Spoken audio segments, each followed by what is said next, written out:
To apply, unfasten all straps and slide onto hand.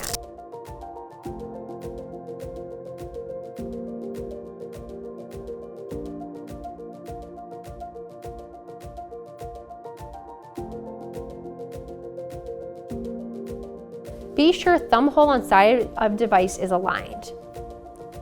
If needed, remove and reposition the dorsal stay to align with the middle of the hand and fingers. Fasten the quick pull closer strap to tighten the laces. Wrap the strap around the device. Next, fasten the ulnar strap. And lastly, fasten the thumb loop strap. For device removal, remove all straps. Then slide the device from the hand.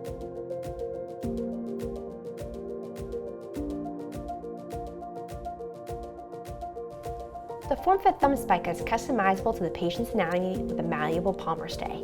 Let's take a look at how to make this modification. If needed, the palmar stay can be removed from the device to bend to suit to the contours of the wrist. To do this, pull the stay out of the pocket on the underside of the brace and contour as needed.